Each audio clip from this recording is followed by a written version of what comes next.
అనకాపల్లి జిల్లా బుచ్చిపేట మండలం శ్రీ మరిడితల్లి దివ్య ఆశీస్సులతో గంటికొరల నుంచి గుమ్మాల నరేషు అండ్ నీలిమ కుమార్తె కుసుమశ్రీ పుట్టినరోజు సందర్భంగా దివ్యాంగులకు విశాఖ డైరీ మిల్క్ బన్ పంపిణీ కార్యక్రమం చేశారు. అలాగే మధ్యాహ్నం రోడ్డు సైడ్ ఉన్న నిరుపేదలకు అన్నదాన కార్యక్రమం ఏర్పాటు చేశారు.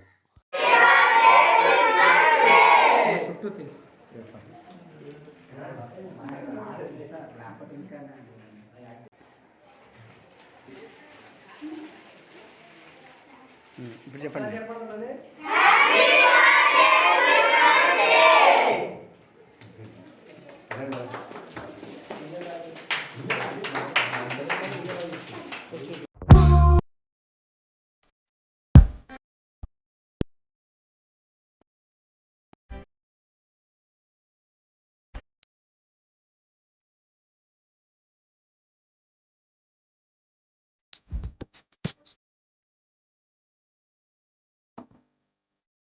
వీడియో నచ్చితే లైక్ చేయండి, షేర్ చేయండి, ఛానల్ని సబ్స్క్రైబ్ చేసుకోండి. Thanks for watching.